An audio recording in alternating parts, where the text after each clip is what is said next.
Hey guys, আসসালামু আলাইকুম, welcome to my channel, welcome to another new video. টাকার অভাবে বৃদ্ধ বাবা তার যুবতী মেয়েকে এক বয়স্ক লোকের সাথে বিয়ে দেয়। মেয়েটি নানা রকম সমস্যা থাকা সত্ত্বেও তার স্বামী তাকে জোর করে ভোগ করে। পরে মেয়েটি একটি ছেলের সাথে পরকীয়ায় জড়িয়ে পড়ে।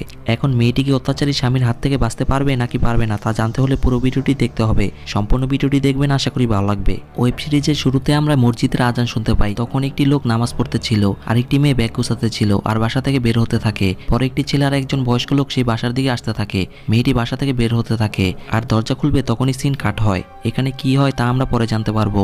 পরে পুলিশরা একটি ছেলেকে মারতে থাকে, তার নাম রিজওয়ান। পুলিশ বলে খুন কে করেছে? রিজওয়ান বলে স্যার আমি কিছু জানি না। তা শুনে পুলিশরা রিজওয়ানকে ইচ্ছে মতো মারতে থাকে। পরে একজন পুলিশ ইন্সপেক্টর আসে, তার নাম রনি। রনি বলে সে মুখ খুলেছে?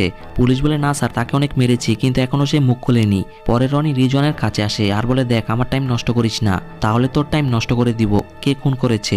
রিজওয়ান বলে আমি সত্যি বলছি স্যার, আমি কিছু জানি না। আর কান্না করে বলে আমি তো ফেসে গিয়েছি। রনি বলে ফেসে গেছো মানে কি বলতে চাও তুমি? আর বলে সে তোমার কি লাগে? রিজওয়ান বলে জেরিন আর আমি একজন আরেকজনকে ভালোবাসি। রনি বলে ভালোবাসতে? তার তো বিয়ে হয়েছিল, তুই কিভাবে ফেসে গেলি তার সাথে? আর বলে ভালোবাসার জন্য জেরিনই ছিল। হ্যাঁ। রিজওয়ান চুপ হয়ে থাকে। রনি বলে আগে বল কি হয়েছে? রিজওয়ান বলে একদিন আমি আমার বন্ধুর সাথে চ্যাট করতেছিলাম, তখন একটি ফ্রেন্ড রিকোয়েস্ট আসে, আমি অ্যাকসেপ্ট করি। সেটা জেরিনের ফ্রেন্ড রিকোয়েস্ট ছিল। এরপর থেকে আমরা দুজন কথা বলতে থাকি। সিন চলে যায় ফ্ল্যাশব্যাকে। তারা দুজন চ্যাট করতেছিল। জেরিন বলে হে প্রিয়, তুমি খানা খেয়েছো? রনি বলে এখন খেলাম, তুমি খেয়েছো? জেরিন বলে খেয়েছি। আর বলে তুমি আজ আমাকে ফোন দিলে না কেন? রিজওয়ান বলে কিছু কাজ ছিল আর তোমাকে খুব মিস করেছি। জেরিন একটি চুমু দিয়ে বলে মিস ইউ টু। আর বলে হ্যাঁ বুঝেছি, সুযোগ পাওনি। রিজওয়ান বলে আমি তো মনে করেছিলাম তুমি আমাকে ভুলে গেছো। জেরিন বলে না, আমি তোমাকে দিনভর স্মরণ করি। তখন একটি পায়ের আওয়াজ পেয়ে জেরিন ভয় পেয়ে যায় আর দ্রুত ঘুমিয়ে যাওয়ার বাহানা করে। পরে রিজওয়ান একের পর এক মেসেজ দিতে থাকে আর বলে কই চলে গেলে? কোনো রিপ্লাই না পেয়ে রিজওয়ান ঘুমিয়ে পড়ে। পরের দিন তারা দুজন দেখা করে। রিজওয়ান বলে কাল রাতে তুমি আমার মেসেজের রিপ্লাই দাওনি কেন? জেরিন বলে পরিবারের মানুষ এসে গিয়েছিল, তাদের সামনে কথা বললে কেমন দেখায়, তাই ফোন অফ করে রেখেছিলাম। রিজওয়ান বলে পরিবারের লোকদের এত ভয় পাও? জেরিন মুচকে এসে বলে ভয়ের কোনো বিষয় না, মেয়েদের জীবন তোমাদের মতো না, যা ইচ্ছা তাই করতে পারো, যেখানে খুশি সেখানে যেতে পারো, কিন্তু আমাদের জীবন একটা জেলখানা। রিজওয়ান বলে ছেলেদের জীবন অনেক দায়িত্ব কর্তব্য থাকে, কিন্তু তোমার মনে হয় সেগুলো খুব আনন্দের। জেরিন বলে আচ্ছা আমি তোমাকে কিছু বলতে চাই। রিজওয়ান বলে হ্যাঁ বলো না। জেরিন রিজওয়ানের হাত ধরে বলে আমি তোমাকে ভালোবেসে ফেলেছি। তা শুনে রিজওয়ান চুপ হয়ে যায়। জেরিন বলে আমি জানি না, সবসময় তোমাকে মনে পড়ে, সব জায়গায় আমি তোমাকে দেখতে পাই, আমি এখন কি করব? রিজওয়ান অন্যদিকে তাকিয়ে থাকে। জেরিন বলে আমি কোনো কিছু ভুল বললাম? রিজওয়ান বলে না, তুমি কোনো ভুল বলনি, আমি তো এইসব ব্যাপারে কখনো ভাবিনি। জেরিন অবাক হয়ে যায় আর মন খারাপ করে বলে তোমার গার্লফ্রেন্ড আছে? রিজওয়ান বলে না, আমার কোনো গার্লফ্রেন্ড নেই। জেরিন খুশি হয়ে যায় আর বলে তোমাকে এই কথাটা বলার জন্য কত চেষ্টা করেছি কিন্তু সাহসই পাইনি। রিজওয়ান বলে আসলে আমি কাউকে ভালোবাসিনি, এর জন্য আমি কি বলবো বুঝতে পারছি না। জেরিন বলে একটা কথা বলবে, তুমি কি আমাকে পছন্দ করো? রিজওয়ান বলে আমি তোমাকে খুব পছন্দ করি। তা শুনে জেরিন মুচকে আসে। রিজওয়ান বলে আচ্ছা একটা কথা বলো, তুমি আমাকে কতটুকু ভালোবাসো? জেরিন বলে মেপে দেখিনি কিন্তু অনেক ভালোবাসি, তুমি জানো আজকাল স্বপ্ন তুমি আমার কাছে আসো। তা শুনে রিজওয়ান হেসে দেয় আর বলে মনে হচ্ছে তুমি আমাকে গুনাহ করাবে। জেরিন বলে গুনাহ? কিসের গুনাহ? আমি কিছু বুঝতে পারছি না। রিজওয়ান বলে ভালোবাসা তো একটা গুনাই, দুনিয়ার চোখে সমাজের নজরে। জেরিন বলে আমি শুনেছি ভালোবাসা মানুষদের সাথে আল্লাহ থাকে। রিজওয়ান মুচকে এসে বলে হ্যাঁ, আল্লাহ আমাদের সাথে থাকবে। এভাবে তারা কিছু ভালো মুহূর্ত পার করে। রাতে রিজওয়ান জেরিনের কথাগুলো ভাবতে থাকে আর খুশি হয়ে জেরিনকে ফোন দেয়, কিন্তু জেরিন ফোন ধরে না। তাই রিজওয়ান টেনশন করে আর বলে জেরিন কেন ফোন ধরছে না, তার মনে হয় কিছু হয়েছে, পরে তার সাথে কথা বলবো এই বলে শুয়ে পড়ে। পরদিন রিজওয়ান চাকরিতে যাওয়ার জন্য বাসা থেকে বের হয় আর তার বাইক পরিষ্কার করতে থাকে। পরে একজন বয়স্ক লোক জেরিনকে ডাকতে থাকে, তার নাম হোসেন। হোসেন হলো জেরিনের স্বামী। জেরিন হোসেনের জন্য ব্যাগ নিয়ে আসে। হোসেন ব্যাগ নিয়ে বাসা থেকে বের হয়ে যায়। তা দেখে জেরিন দ্রুত উপরে চলে আসে আর বালিশের নিচ থেকে ফোন বের করে রিজওয়ানকে কল দেয়। রিজওয়ান ফোন রিসিভ করে। জেরিন বলে কেমন আছো? রিজওয়ান বলে ভালো, তুমি কেমন আছো? তোমাকে ফোন দিচ্ছি, ধরছো না কেন? আমি তোমাকে নিয়ে খুব টেনশন করছি। জেরিন বলে ভালো আছি, আমার ফোনে সমস্যা দিয়েছে। তুমি এখন কোথায়? রিজওয়ান বলে কাজে যাচ্ছি। কেন, দেখা করবে নাকি? জেরিন বলে আজ কোনোভাবেই সম্ভব না, কিন্তু 2 দিন পর সারাদিন তোমার সাথে থাকবো, কারণ পরিবারের লোক বাসায় থাকবে না। রিজওয়ান বলে ওকে। আর বলে আপনার জন্য তাহলে আরো 2 দিন অপেক্ষা করতে হবে। জেরিন বলে না। রিজওয়ান বলে মনের ভিতরে ভালোবাসা জেগে উঠেছে আর এখন তুমি গায়েব হয়ে গিয়েছো। জেরিন বলে ওই যে বললাম না, মেয়ে হয়েছি তাই তার সাজা পাচ্ছি, আমি তোমাকে খুব ভালোবাসি। রিজওয়ান বলে তাই নাকি? ঘরের মানুষদের বলতে পারবে আমাদের ভালোবাসার কথা? জেরিন বলে সময় আসুক সব বলে দিব, তোমার সাথে আমি সব জায়গায় দাঁড়াতে রাজি আছি। রিজওয়ান বলে তাই নাকি? তুমি রাজি? রব রাজি। আর জেরিনকে আই লাভ ইউ বলে। তা শুনে জেরিন খুশি হয় আর তারা চুমু আদান প্রদান করে। সিন চলে যায় 1 সপ্তাহ পরে। রিজওয়ান তার বাবাকে জেরিনের কথা বলে। বাবার নাম হাশেম। হাশেম বলে মাশাআল্লাহ, তুমি এত বড় হয়ে গিয়েছো, জীবনের সিদ্ধান্ত নিজে নিয়ে নিবে। রিজওয়ান চুপ হয়ে থাকে। হাশেম বলে তাহলে আমার কি কি হবে, তোমার মামাকে আমি কথা দিয়ে রেখেছি যে তোমার বিয়ে রোকসানার সাথে হবে। রিজন বলে আব্বু আমি কখনো রোকসানার ব্যাপারে ভাবিনি। হাশেম বলে এখন ভাবো, আমি কথা দিয়ে রেখেছি তোমার যখন জন্ম হয়েছিল। রিজন বলে আব্বু আমি জেরিনকে ভালোবাসি আর আমি তাকেই বিয়ে করব। হাশেম বলে তুমি তোমার সিদ্ধান্ত বলে দিলে, তাহলে এসব আমাকে বলার কি দরকার, যা ইচ্ছা করো, আল্লাহর কাছে তোমাদের জন্য দোয়া করব। রিজন বলে আব্বু তোমার খুশিতে আমি তোমার পারমিশন চাই। এ বলে হাঁটু গেড়ে বসে থাকে। হাশেম ছেলের প্রতি রাগ করে থাকতে পারে না আর মাথায় হাত বুলিয়ে সেখান থেকে চলে যায়। রিজওয়ান চুপ হয়ে বসে থাকে। সিন বর্তমানে চলে আসে। রনি বলে তোমার ভালোবাসার ব্যাপারটি তোমার বাবা রাজি হয়, তাহলে কেন জেরিনকে মারলে? রিজওয়ান কান্না করে বলে আমি খুন করিনি স্যার। রনি বলে এই কথা সবাই বলে, আর বলে পরে কি হয়েছে। সিন চলে যায় ফ্ল্যাশব্যাকে। বাবা এই সম্পর্কটায় রাজি হয়, রিজওয়ান খুব খুশি হয়। তখন জেরিন ফোন দেয়। রিজওয়ান ফোন রিসিভ করে বলে তোমার হায়াত অনেক বেশি। জেরিন বলে এভাবে কেন বলছো? রিজওয়ান বলে তুমি জানো এখনই তোমার ফটো দেখতেছিলাম, তোমাকে মনে করতেছিলাম। তা শুনে জেরিন হেসে দেয়। রিজওয়ান বলে তুমি কি আমাকে মনে করছিলে? জেরিন বলে মনে করেছিলাম, তাই তো ফোন দিয়েছি। আর বলে তোমাকে অ্যাড্রেস পাঠাচ্ছি, তাড়াতাড়ি চলে আসো, আমি তোমার জন্য অপেক্ষা করছি। রিজওয়ান বলে ওকে। জেরিন ফোন কেটে অ্যাড্রেস পাঠিয়ে দেয় আর খুশি হয়ে বসে থাকে। পরে রিজওয়ান জেরিনের বাসায় চলে আসে আর বলে তুমি আমাকে কেন বাসায় আসতে বলেছ? কেউ যদি জেনে ফেলে? জেরিন বলে কেউ জানবে না, কারণ ঘরে তো কেউ নেই, আজ সবাই রাতে আসবে। এ বলে রিজওয়ানকে জড়িয়ে ধরে। রিজওয়ান খুশি হয়। জেরিন বলে আমি তোমাকে কিছু বলতে চাই। রিজওয়ান বলে হ্যাঁ বলো। জেরিন বলে তুমি রাগ করবে না তো? রিজওয়ান বলে রাগ কেন করব? জেরিন বলে আমার বিয়ে হয়েছে। তা শুনে রিজওয়ান থ হয়ে যায় আর রাগ করতে থাকে। জেরিন বলে আমার একটি বাচ্চাও আছে। রিজওয়ান অবাক হয়ে যায় আর দূরে সরে গিয়ে রাগ করতে থাকে। জেরিন কান্না করে বলে রাগ করার হক তোমার আছে, কিন্তু আমার ভালোবাসা ঠিক আছে। রিজওয়ান বলে কিসের ভালোবাসা? তুমি আমাকে মিথ্যা বলে ধোঁকা দিয়েছ।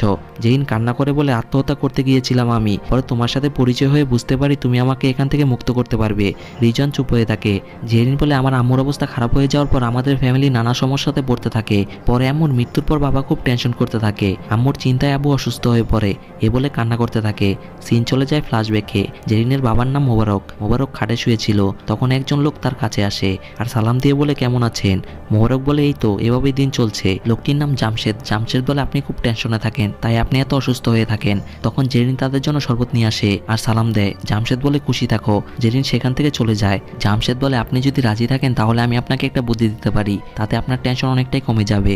মোবারক বলে আপনি যা করবেন আমাদের ভালোর জন্যই তো করবেন। জামশেদ জেরিনের বিয়ের কথা বলে। তখন সেখানে আবার জেরিন আসে। বিয়ের কথা শুনে জেরিন মুচকে আসে আর সেখান থেকে চলে যায়। জামশেদ বলে আপনি যদি চান তাহলে মেয়ের বিয়ে তাড়াতাড়ি করিয়ে দিব। মোবারক বলে শুক্রিয়া আর বিয়েতে রাজি হয়। পরে হোসেনের সাথে জেরিনের বিয়ের কাজ সম্পন্ন হয়ে যায়। জেরিন হোসেনকে দেখে মন খারাপ করে বসে থাকে। জামশেদ হোসেনকে ইশারা দেয়। হোসেন বুঝতে পেরে মোবারককে দেনমোহরে টাকা দেয়। টাকা পেয়ে মোবারক খুব খুশি হয় আর টাকাগুলো জেরিনকে দিয়ে দেয়। পরে তারা খুশিতে সবাই মিষ্টি মুখ করে। হোসেন জেরিনকে দেখতে থাকে আর জামশেদকে ইশারা দিয়ে বলে একটু তাড়াতাড়ি শেষ করো। জামশেদ বলে মোবারক খুব যত্ন করে মেয়েকে বড় করেছে, আপনাকে খুব খুশি রাখবে। জেরিন চুপ হয়ে থাকে।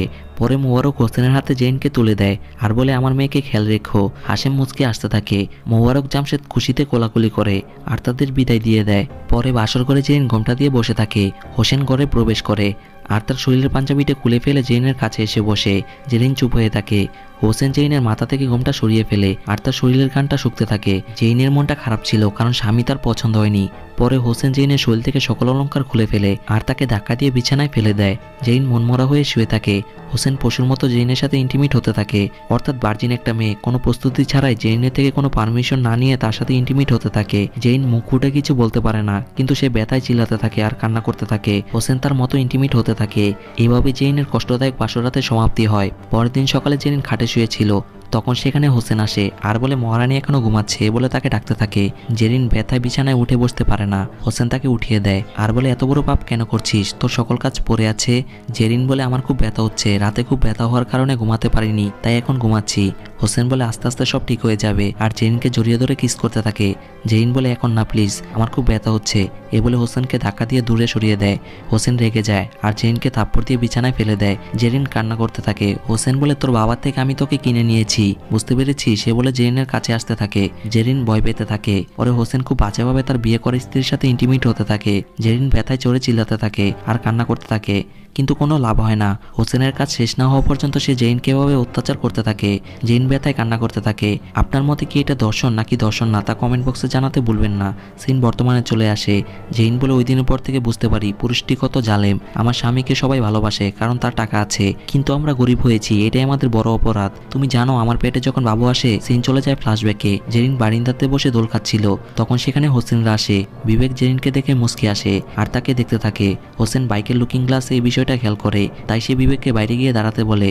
বিবেক সেখান থেকে চলে যায়। হোসেন রেগে গিয়ে জেরিনের কাছে আসে আর তাকে টেনে নিয়ে বেডরুমে নিয়ে এসে জোরে খাটে ফেলে দেয়। জেরিন বলে কিছুটা অন্তত দয়া করেন, আপনার বেগমের পেটে বাবু আছে, তার সমস্যা হবে। হোসেন বলে এরপর যদি ঘরের বাইরে বের হও তাহলে তোমার পা কেটে দিব, বুঝতে পেরেছ? এ বলে সেখান থেকে চলে যায়। জেইন মন খারাপ করে বসে থাকে। সিন বর্তমানে চলে আসে। জেইন বলে মার খেয়ে ব্যথা পেয়ে সব সহ্য করে থাকতাম, আমি হাসি দেওয়া বন্ধ করে দিয়েছি। কিছুদিন পর জানতে পারলাম হোসেন আরেকটি গরিব মেয়েকে কিনে নিয়ে আসবে। আমি বাধা দিতে চাইলে সে আমাকে তালাক দেওয়ার ধমকি দিতে থাকে। এরপরে তুমি আমার জীবনে আসো, আমার ভিতরের প্রাণটাকে আবার জীবিত করেছ। রিজন সকল কিছু বুঝতে পারে আর বলে তুমি আমাকে এইসব কথা আগে বলোনি কেন? জেইন বলে ভয়ে, ভেবেছিলাম তুমি আমাকে ছেড়ে দিবে, আমি চাইনি কখনো সত্যটা লুকিয়ে রেখে তোমাকে ঠকাতে। প্লিজ রিজন, তুমি আমাকে মাফ করে দাও, তুমি অন্য কাউকে পেয়ে যাবে। রিজন বলে ভালোবাসা কি তুমি বুঝো? একসাথে বাঁচবো না হয় একসাথে মরবো, এতটাই দুর্বল আমাদের ভালোবাসা? এ বলে জেইনকে জড়িয়ে ধরে। জেইন খুশি হয়ে যায়। রিজন বলে তোমার মেয়ে কোথায়? জেইন বলে সে তার নানার কাছে। রিজন বলে এখানে থাকা তোমার আর একদিনও ঠিক হবে না, আমি কাল সব ব্যবস্থা করে রাখবো, তুমি রেডি হয়ে থাকবে, যখনই আমি ফোন দিব তখনই তুমি বাইরে এসে পড়বে। জেরিন বলে বাবুর কি হবে? রিজন বলে এখান থেকে আগে তুমি ভাগো, পরে সেট হয়ে গেলে বাবুকে নিয়ে আসবো। জেরিন চুপ হয়ে থাকে। রিজন বলে আমার উপরে ভরসা রাখো। জেরিন মুচকে এসে রিজনকে জড়িয়ে ধরে আর তারা দুজন রোমান্টিক হয়ে কিছু ভালো মুহূর্ত পার করে। সিন বর্তমানে চলে আসে। রনি বলে তোর দম শেষ হওয়ার যাওয়ার কারণে তাকে তুই খুন করে ফেললি, তোর আব্বুকে কেন বলিসনি যে তার বিয়ে হয়েছে, একটি বাচ্চাও আছে, বাপ ছেলে মিলে আবার প্ল্যান করিসনি তো? রিজন বলে এসব কিছু না ছাড়, আমি সকল কিছু আব্বুকে বলেছিলাম। সিন চলে যায় ফ্ল্যাশব্যাকে। এসব শুনে হাসিম খুব রেগে যায় আর বলে তোর মাথা কি নষ্ট হয়ে গেছে? এক বাচ্চার মাকে তুই বিয়ে করবি? দুনিয়ার মানুষ কি বলবে? রিজন চুপ হয়ে থাকে। হাসিম বলে আজ যদি তোর মা বেঁচে থাকতো তাহলে সে আবার মরে যেত, কে বলেছে তোকে তাকে বিয়ে করতে? রিজন বলে আব্বু আমিও আগে জানতাম না। হাসিম বলে এখন জানতে পেরেছিস, তাকে ছেড়ে দে, তোকে ধোকা দিয়েছে সে, তোর মামার সাথে আমি কথা বলেছি, তার মেয়ের সাথে তোর বিয়ে হবে, তুই রাজি হয়ে যা। রিজন বলে জেরিনের সাথে খুব অত্যাচার করা হয়, তার স্বামী তাকে সারাদিন মারতে থাকে, সে শুধু কান্না করে। তা শুনে হাসিম চুপ হয়ে যায়। রিজন বলে জেরিনের দুঃখ বোঝার মতো কেউ নেই, তার বাবা জেরিনকে টাকার জন্য বিক্রি করে দিয়েছে, সে এখন এক মুহূর্তের জন্য সুখী নেই। আমি জেরিনকে ভালোবাসি, তাকে আমি ছেড়ে দিতে পারবো না, মনে হয় আল্লাহ এটাই চায়। তা শুনে হাসিম রিজনকে জড়িয়ে ধরে আর বলে যা বেটা, তাকে বিয়ে করে ফেল, আমার দোয়া তোর সাথে আছে। রিজন খুব খুশি হয় আর বলে আমি কিছুদিনের জন্য শহরের বাইরে যাব, কারণ জেরিনের স্বামী খুব খারাপ, কেউ যদি আমার ব্যাপারে জিজ্ঞেস করে আপনি কিছু বলবেন না, না হলে আপনাকে সমস্যায় ফেলবে। হাসিম বলে আমার কথা বাদ দে, আমি দেখে নিব, তুই যাচ্ছিস কোথায়? রিজন বলে পুনে আমার এক বন্ধু থাকে, সেখানে যাব। আর বলে আব্বু আসি। তখন হাসিম কিছু টাকা দিতে চায়। রিজন বলে লাগবে না, আব্বু রেখে দেন, আপনার কাছে দিবে। হাসিম বলে রেখে দে, আর বলে যেখানে যাবি সাবধানে যাবি। রিজন বলে ঠিক আছে, আর বাবাকে জড়িয়ে ধরে সেখান থেকে চলে যায়। হাসিম তার ছেলের জন্য আল্লাহর কাছে দোয়া করে। পরে রিজন বাইক নিয়ে যেতে থাকে আর এক জায়গায় থামিয়ে জেইনকে ফোন দিতে থাকে, কিন্তু জেইনের ফোন বন্ধ দেখায়। তাই রিজন জেইনের বাসায় চলে আসে আর দরজার সামনে এসে কলিং বেল চাপতে থাকে। দরজা না খোলায় রিজন বারবার কলিং বেল চাপতে থাকে। হঠাৎ ঘরের দরজাটি খুলে যায়। পরে রিজন দরজা খুলে ভিতরের দৃশ্য দেখে পুরো থ হয়ে যায়। সিন কাট হয়। পরে হোসেন আর তার লোকেরা মিলে রিজনকে ইচ্ছে মতো মারতে থাকে আর বলে আমার স্ত্রীকে কেন মেরেছিস? রিজন বলে আমি কাউকে খুন করিনি, জেইনের সাথে আমি দেখা করতে এসেছিলাম। কিন্তু হোসেন কোনো কথা না শুনে রিজনকে মারতে থাকে আর পুলিশকে ফোন দিতে বলে। বিবেক পুলিশকে ফোন দেয় আর এখানে আসতে বলে। হোসেনরা রিজনকে চেয়ারের সাথে বেঁধে রাখে আর তাকে মারতে থাকে। পরে সেখানে পুলিশ আসে। রিজন বলে স্যার আমি কিছু করিনি, আমাকে দয়া করে ছেড়ে দেন। রনি বলে খুন করার পর সবাই এই কথাই বলে। আর হোসেনকে বলে রিজন কেন আপনার স্ত্রীকে মেরেছে, কিছু জানতে পেরেছেন? হোসেন বলে চুরি করতে এসেছে, হয়তো আমার স্ত্রী বাধা দিলে তাকে চাকু দিয়ে মেরে ফেলেছে। তখন পুলিশ একটি ছোট মেয়ের ফ্রেম দেখে বলে এই বাচ্চা কি আপনার? হোসেন বলে হ্যাঁ, আর বলে একদম মায়ের চেহারা পেয়েছে। রনি বলে তার নাম কি? হোসেন বলে রুবিনা। রনি বলে এখন সে কোথায় আছে? হোসেন বলে নানার কাছে। রনি বলে কে যতক্ষণ পর্যন্ত শেষ না হয় সে পর্যন্ত আপনি শহর ছেড়ে যাবেন না। হোসেন বলে ঠিক আছে স্যার। পরে হাবিলদার বলে স্যার ডেড বডি পোস্টমর্টমের জন্য পাঠিয়ে দিয়েছি। রনি বলে ওকে, আর রিজনকে নিয়ে আসতে বলে। হাবিলদার রিজনকে নিয়ে সেখান থেকে চলে যায়। সিন বর্তমানে চলে আসে। রিজন কান্না করতে থাকে। রনি এসব শুনে চুপ হয়ে থাকে আর সেখান থেকে চলে যায়। জেরিনের মৃত্যুতে মোবারক খুব দুঃখী হয়ে যায় আর কান্না করতে থাকে। পরে রনি হাবিলদারকে বলে জেরিনের বাবা আর তার মেয়েকে ডেকে পাঠাতে। হাবিলদার বলে স্যার পাটিল গিয়েছে তাদের ডেকে আনতে। পরে মোবারক আর রুবি পুলিশ স্টেশন আসে। রনি বলে এই মেয়ে কি আপনার সাথেই থাকে? মোবারক বলে জি স্যার, অনেক দিন ধরে আমার সাথেই থাকে। রনি বলে আপনার কি মনে হয় আপনার মেয়েকে কে মেরেছে? মোবারক বলে জানি না স্যার, আর কান্না করে বলে ছোট বাচ্চাটা অনাথ হয়ে গেল। তখন রনি রুবির কাছে আসে আর বলে আম্মুকে তুমি কতটা ভালোবাসো। রুবি মুচকি এসে চুপ হয়ে থাকে। মোবারক বলে স্যার সে কথা বলতে পারে না। তা শুনে রনির মনটা খারাপ হয়ে যায়। মোবারক বলে সে শুধু শুনতে পারে আর রুবিকে জড়িয়ে ধরে কান্না করতে থাকে। রনি বলে আচ্ছা বেটা তুমি তোমার আব্বুকে কতটা ভালোবাসো? তা শুনে রুবি ভয় পেয়ে যায় আর নানাকে জড়িয়ে ধরে। মোবারক কান্না করতে থাকে। রনি চুপ হয়ে থাকে আর বলে তোমার আব্বু তোমাকে নিতে আসবে, যাবে তার সাথে? রুবি বলে না আর ভয় পেয়ে নানাকে জড়িয়ে ধরে। রনি বুঝতে পারে রুবি তার বাবাকে খুব ভয় পেত। পরে পুলিশ স্টেশনে হাসিম আসে আর হাবিলদারের পায়ে ধরে বলে আমার ছেলে নির্দোষ। হাবিলদার তাকে শান্ত হতে বলে। হাসিম বলে আমার ছেলে কোথায়, তার সাথে আমাকে দেখা করিয়ে দাও। হাবিলদার হাসিমকে হাজতের সামনে নিয়ে আসে আর রিজনকে ডাক দিয়ে বলে তোর আব্বু এসেছে। এ বলে সেখান থেকে চলে যায়। রিজন বাবাকে দেখে খুশি হয়ে যায় আর বলে তুমি এখানে? হাসিম বলে আমি প্রথমে বলেছি তুমি এসব ভুল করছো। রিজন বলে আমি কিছু করিনি আব্বু, আমি ফেসে গিয়েছি। হাসিম বলে আমি জানি তুই এসব কিছু করতে পারিস না, আমি বড় স্যারের সাথে কথা বলবো। রিজন বলে কোনো লাভ হবে না আব্বু, আমি গলা ফাটিয়ে তাদের বলেছি, কিন্তু তারা আমার কথা বিশ্বাস করেননি। হাসিম তার ছেলেকে চুপ থাকতে বলে আর বলে আমি বলে মেনে যাবে। এ বলে সেখান থেকে চলে যায়। রিজন চুপ হয়ে দাঁড়িয়ে থাকে। পরে হাসিম রনির সাথে দেখা করে আর বলে আমার ছেলে কিছু করেনি, তাকে দয়া করে ছেড়ে দিন। রনি বলে আপনি কি জানতেন আপনার ছেলে একজন বিবাহিত মেয়ের সাথে বেগে যেতে চেয়েছিল? হাসিম বলে জানতাম স্যার। রনি বলে তাকে বাধা দেননি কেন? হাসিম বলে বাধা দিয়েছিলাম কিন্তু ভালোবাসা চক্করে ফেসে গিয়েছে। আজকালকার ছেলে মা হারা, তাই মেনে নিয়েছিলাম, কিন্তু আমার মন বলছে তাকে ফাঁসানো হয়েছে। এ বলে কান্না করতে থাকে। তা শুনে রনি চুপ হয়ে যায় আর বলে আপনার ছেলে যদি নির্দোষ হয় তাহলে তার কিছু হবে না, আপনি নিশ্চিন্তায় বাসায় যান। হাসিম রনির পায়ে ধরতে চায়। হাসিম সেখান থেকে চলে যেতে থাকে আর পিছনে তাকিয়ে কান্না করতে থাকে। রনি চুপ হয়ে থাকে। পরে দুটি হাবিলদার হোসেনের বাসায় আসে আর তাকে নিয়ে পুলিশ স্টেশন যেতে থাকে। এইদিকে রিজন জেরিনকে কল্পনা করতে থাকে আর তাকে ভেবে রিজন কান্না করতে থাকে। পরে হোসেনকে পুলিশ স্টেশন নিয়ে আসা হয়। রনি হোসেনকে চেয়ারে বসতে বলে কিন্তু হোসেন চেয়ারে বসে না আর ভয় পেয়ে দাঁড়িয়ে থাকে। রনি বলে আপনি কিছু করেননি তো, আসেন চা খাবো। তা শুনে হোসেন দ্রুত চেয়ারে বসে পড়ে। রনি বলে আপনি আপনার স্ত্রীকে কেন মারলেন? হোসেন বলে কি বলছেন স্যার, আমি আমার বিবিকে কেন মারবো? রনি বলে আপনার মেয়ে আপনাকে খুব ভয় পেত, তার জন্য আমি আপনাকে এখানে নিয়ে এসেছি আর রিজনকে এখানে নিয়ে আসবো, সে সব জানে আপনার পরিবারের ব্যাপারে। হোসেন বলে রিজন কিভাবে বলবে? রনি বলে অনেক ছেলে আছে, তারা ঠিকই অনেক পরিবারের খবর রাখে। সিন চলে যায় ফ্ল্যাশব্যাকে। একদিন রাতে রুবিনা ফোনের মধ্যে গেমস খেলতেছিল, তখন বাবা মায়ের চিল্লানোর অস্পে রুবিনা লুকিয়ে পড়ে। হোসেন জেইনকে মারতে থাকে আর বলে কতবার বলেছি এসব করতে না, এ বলে মারতে থাকে। জেইন বলে আমাকে আর মেরো না। হোসেন জেইনকে নিচে ফেলে লাথি মারতে থাকে। তখন সে রুবিনাকে দেখতে পায় আর বলে মায়ের মতো মেয়েটাও হয়েছে, এ বলে তাকে ঘরের ভিতরে যেতে বলে। রুবিনা ভয় পেয়ে সেখান থেকে চলে যায়। জেরিন কান্না করতে থাকে। হোসেন বলে মুখ বন্ধ করবি নাকি মার খাবি? জেরিন কান্না করতে থাকে। এভাবে তাকে অত্যাচার করতে থাকতো। সিন বর্তমানে চলে আসে। রনি বলে আপনি কিছু বলবেন, না হলে আমাদের অন্য ব্যবস্থা আছে। হোসেন বলতে থাকে আমার স্ত্রী জেরিন অনেকদিন ধরে দেখছি তাকে একটু অদ্ভুত লাগতো, তাকে আমি সন্দেহ করতাম, কিন্তু একদিন আমার কাছে ফোন আসে। সিন চলে যায় ফ্ল্যাশব্যাকে। হোসেন তার নিজের দোকানে ছিল। তখন বিবেক হোসেনকে কল দেয় আর বলে আপনি কোথায়? হোসেন বলে আমি দোকানে। কেন, কি হয়েছে? বিবেক বলে এখানে ভাবিকে দেখলাম, তাই মনে করেছি আপনি এখানে আছেন। হোসেন বলে কোথায় দেখেছিস? বিবেক বলে রাজুরি গার্ডেনে। হোসেন বলে সাথে কেউ আছে? বিবেক বলে আমি একটু দূরে আছি, তাই স্পষ্ট দেখছি না। হোসেন বলে আচ্ছা ঠিক আছে, পরে কথা হবে, এ বলে ফোন রেখে দেয়। আর টেনশন করে বলে রাজুরি গার্ডেনে জেরিন কি করে? পরে হোসেন জেরিনকে ফোন দেয় আর বলে তুমি এখন কোথায়? জেরিন বলে আমি তো বাসায়। হোসেন বলে আমি ঘরে গিয়েছিলাম কিন্তু তোমাকে তো পেলাম না। জেরিন বলে আমি রুবিনাকে নিয়ে আসতে গিয়েছিলাম। হোসেন বলে আমাকে বলতে আমি নিয়ে আসতাম। জেরিন বলে বাবা একটু বাইরে যাবে, তাই আমি নিয়ে আসতে গিয়েছিলাম। হোসেন বলে আচ্ছা ঠিক আছে, এ বলে ফোন রেখে দেয়। জেরিন টেনশন করতে থাকে। ওরা রাতে তারা তিনজন ঘুমাতে ছিল। তখন রিজওয়ান জেরিনকে ফোন দেয়, তাতে হোসেনের ঘুম ভেঙে যায়। জেরিন ফোন কেটে দিয়ে দেখছে সবাই ঘুমিয়েছে কিনা, কিন্তু হোসেন ঘুমিয়ে থাকার বাহানা করে। পরে জেরিন ফোন নিয়ে খুব সতর্কভাবে রুমের বাইরে চলে আসে। হোসেন বিছানা থেকে উঠে যায়। পরে জেরিন হোসেনকে ফোন দেয় আর বলে তোমাকে কতবার বলেছি রাতে ফোন দেওয়া বন্ধ করো, কিন্তু তুমি বুঝতেই চাও না, ঘরের লোক যদি জেনে যায় তাহলে কি হবে।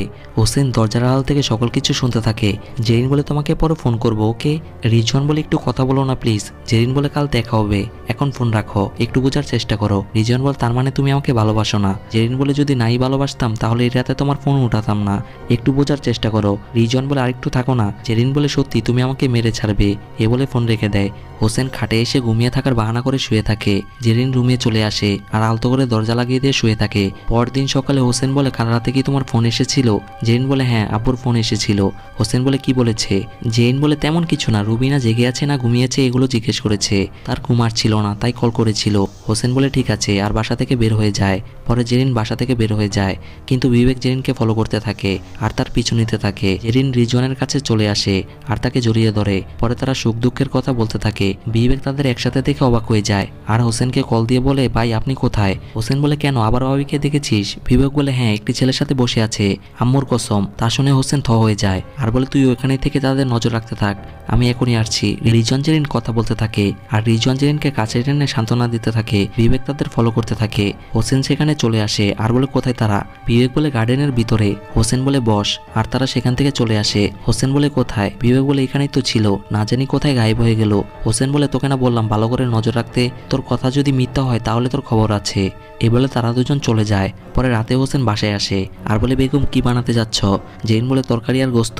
হোসেন বলে বাহ ভালো খবর, আর বলে দেখো তোমার জন্য নতুন কাপড় নিয়ে এসেছি। জেরিন অবাক হয়ে যায় আর হতাশ হয়ে বলে আমার জন্য? হোসেন বলে কেন, দিতে পারি না নাকি দেওয়ার মতো অন্য কেউ আছে? তা শুনে জেরিন থ হয়ে যায়। হোসেন বলে আজকাল কাউকে ভরসা করা যায় না, কোথায় কার সাথে মন লেগে যায়। জেরিন বলে আপনি তো সবসময় আমাকে সৌন্দর্য চোখে দেখেন। হোসেন বলে সন্দেহ করি না, আর কাপড় দেখিয়ে বলে পছন্দ হয়? জেরিন বলে হ্যাঁ অনেক সুন্দর হয়েছে। হোসেন বলে তাহলে যাও এখন আমাকে পরে দেখাও। জেরিন বলে এখন? হোসেন বলে হ্যাঁ দেখতে হবে না কেমন লাগে তোমাকে। জেরিন কাপড় নিয়ে উপরে যেতে যাবে তখনই হোসেন বলে তোমার ফোন দিয়ে যাও, আমার ফোনের ব্যালেন্স শেষ হয়ে গেছে। আর ফোনটির লক খুলে দিতে বলে। জেরিন ফোনের লক খুলে দিয়ে উপরে চলে যায়। হোসেন ফোন হাতে নিয়ে টেনশন করতে থাকে। জেরিন উপরে এসে শাড়ি পরতে থাকে। হোসেনের আসার আওয়াজ পেয়ে জেরিন তার বুকে শাড়ির আঁচল দিয়ে দেয়। তা দেখে হোসেন বলে শরম পাচ্ছ কেন? আমি তোমার বিয়ে করা স্বামী, এত সুন্দর জীবনটাকে আমি বুক করবো না তো অন্য কেউ করবে? এইসব বলে জেরিনকে আদর করতে থাকে। কিন্তু জেরিন বিরক্ত হয়ে মাথা দিয়ে হোসেনকে হিট করে। তাতে হোসেন ব্যথা পেয়ে বলে মুডটাই নষ্ট করে দিয়েছে, এ বলে সেখান থেকে চলে যায়। জেরিন চুপ হয়ে থাকে। পরের দিন হোসেনের দোকানে বিবেক আসে আর বলে ওই ছেলের খবর পেয়ে গিয়েছি। তা শুনে হোসেন রেগে যায় আর বলে হারামিটা কই থাকে? বিবেক বলে সে রহমতনগরে থাকে, একটি ফ্যাক্টরিতে কাজ করে, বুড়ো বাবার সাথে একাই থাকে। আর ফোন বের করে হোসেনকে ভিডিও দেখায়। হোসেন দেখে রিজওয়ান তার বাবার সাথে থাকে। বিবেক বলে আরেকটা খবর আছে, তারা দুজন কাল বেগে যাবে। হোসেন চুপ হয়ে থাকে। বিবেক বলে আপনি যদি চান কাল তাদেরকে উড়িয়ে দিব। হোসেন বলে না, তাদের জালেই তাদেরকেই ফাঁসাবো। পরের দিন জেরিন তরকারি কাটতে ছিল। হোসেন স্নান করে জেরিনের কাছে আসে আর বলে রান্না করতে কতক্ষণ লাগবে? জেরিন বলে আধ ঘন্টার মধ্যে হয়ে যাবে। হোসেন জেরিনকে তাওয়াল দিয়ে শুকাতে দিতে বলে আর ফোন চাইতে থাকে। জেরিন চুপ হয়ে থাকে। হোসেন বলে আমার ফোনে প্রবলেম চলতেছে, ফোনটা দাও। জেরিন লক খুলে ফোনটা দেয়। হোসেন বলে খানা হলে ডাক দিও, আর ফোন নিয়ে সেখান থেকে চলে যায়। জেরিন টেনশন করতে থাকে। হোসেন বেডরুমে এসে কল রেকর্ড চালু করে। রিজন বলে তোমার স্বামী যখন কাজে চলে যাবে তখন তুমি বের হয়ে যাবে, আমি তোমার জন্য ঘরের বাইরে অপেক্ষা করব, তোমার ফোন চালু করে রাখবে। এসব শুনে হোসেন নড়ে চড়ে বসে। জেরিন বলে আমার খুব ভয় লাগছে, কিন্তু আমি এখানে থাকতে চাই না, সকাল 11টা বাজে তোমার সাথে দেখা হবে। আর চুমু দিয়ে ফোন রেখে দেয়। এই কল রেকর্ড শুনে হোসেন রেখে যায় আর বলে আমার পিছনে এসব খেলা চলছে। তখন জেরিন খাবার খেতে নিচে ডাকে। হোসেন নিচে চলে যায়। সিন বর্তমানে চলে আসে। হোসেন বলে স্যার এসব দেখে আমি ভিতরে ভিতরে প্রতিনিয়ত মরে যাচ্ছিলাম, আমার কাছে আর কোনো রাস্তা ছিল না। প্রতিদিনের মতো ওই দিনও আমি কাজে চলে যাই। সিন চলে যায় ফ্ল্যাশব্যাকে। হোসেন কাজের উদ্দেশ্যে বাসা থেকে বের হয়ে যায়, কিন্তু দোকানে না গিয়ে বাসার বাইরে অবস্থান করে। যখন জেরিন ব্যাগ নিয়ে বাসা থেকে বের হতে যাবে তখনই হোসেন চলে আসে আর বলে কোথায় যাচ্ছ? জেরিন বলে এই কাজ আমার প্রথম দিনই করার দরকার ছিল, এখান থেকে সরে দাঁড়াও। তা শুনে হোসেন জেরিনকে থাপ্পড় দিয়ে বসে আর দরজা লাগিয়ে জেরিনকে ইচ্ছে মতো মারতে থাকে। জেরিন বলে আমাকে ছেড়ে দাও। হোসেন তাকে মারতে থাকে আর বলে বেগে যাচ্ছিস আমাকে ছেড়ে? এ বলে জেরিনকে টেনে হিঁচড়ে ঘরের ভিতরে নিয়ে যেতে থাকে। জেরিন তাকে ছেড়ে দিতে বলে। হোসেন জেরিনের মুখ চেপে ধরে। জেরিন সহ্য করতে না পেরে হোসেনের হাতে কামড় দিয়ে বসে। হোসেন দিশারা হয়ে জেরিনের পেটে চাকু ঢুকিয়ে দেয়। জেরিন ফ্লোরে পড়ে যায়। এই অবস্থা দেখে হোসেন ভয় পেয়ে যায়। তখন কলিং বেল বেজে ওঠে। জেরিন ফ্লোরে শুয়ে ছটফট করতে থাকে। হোসেন জেরিনের ব্যাগ পর্দার আড়ালে লুকিয়ে রাখে আর দরজা খুলিয়ে দিয়ে দরজার পিছনে লুকিয়ে থাকে। রিজওয়ান জেরিনের অবস্থা দেখে তার কাছে চলে আসে। সেই ফাঁকে হোসেন বাসা থেকে বের হয়ে যায়। রিজওয়ান জেরিনকে ডাকতে থাকে, কিন্তু জেরিন মারা গিয়েছে। তখন হোসেন বাসার বাইরে এসে বিবেককে ফোন দেয় আর এখানে তাড়াতাড়ি আসতে বলে। রিজওয়ান জেরিনের পেট থেকে চাকুটি বের করে আর কান্না করতে থাকে, কারণ এই চাকুটি দিয়ে জেরিনকে মারা হয়েছে। তখন হোসেন বাসায় এসে বলে আরে কি হয়েছে, আমার স্ত্রীকে মেরে ফেলেছে। রিজওয়ান চাকুটি ফেলে দেয় আর বলে আমি কিছু করিনি। হোসেন কোনো কথা না শুনে রিজওয়ানকে মারতে থাকে। সিন বর্তমানে চলে আসে। হোসেন বলে এভাবে আমি আমার দোষ রিজওয়ানের উপর দিয়েছিলাম। রনি বলে খুনের সাজা তুমি অবশ্যই পাবে। আর হাবিলদারকে তাকে নিয়ে যেতে বলে। হাবিলদার হোসেনকে সেখান থেকে নিয়ে যায় আর তাকে হাজতে ভরে রাখে। হোসেন খুব টেনশন করতে থাকে, কারণ একটি ভুলের কারণে কতগুলো জীবন নষ্ট হয়ে গেল। পরে রনির কাছে রুবিনা আসে। রনি বলে রিজওয়ানকে ডেকে আনতে। হাবিল তার রিজওয়ানকে বাইরে আসতে বলে। রিজওয়ান হাজত থেকে বের হয় আর রনির কাছে চলে আসে। রনি বলে, রুবিনার মাকে তুমি কতটা ভালোবাসতে। রিজওয়ান চুপ হয়ে থাকে আর বলে, এই বাচ্চাটাকে আমি পালতে চাই। রনি বলে, তুমি পালতে পারবে? রিজওয়ান বলে, এর চাইতে সবের কাজ আর কি হতে পারে। তাকে থেকে সারা জীবন আমার জেরিনের কথা মনে থাকবে। তা শুনে পুলিশ খুশি হয় আর তাদেরকে বাসায় দিয়ে আসতে বলে। হাবিলদার তাদেরকে নিয়ে সেখান থেকে চলে যায়। রনি মুস্কি আসে আর শান্তির একটা নিঃশ্বাস ফেলে। এখানে ওয়েব সিরিজটির এন্ডিং হয়। তো গাইজ, ভিডিওটি যদি ভালো লাগে অবশ্যই লাইক কমেন্ট শেয়ার করবেন। আর আপনি যদি চ্যানেল নতুন হয়ে থাকেন অবশ্যই সাবস্ক্রাইব করবেন। অলরেডি যারা সাবস্ক্রাইব করেছে অসংখ্য ধন্যবাদ। আসসালামু আলাইকুম।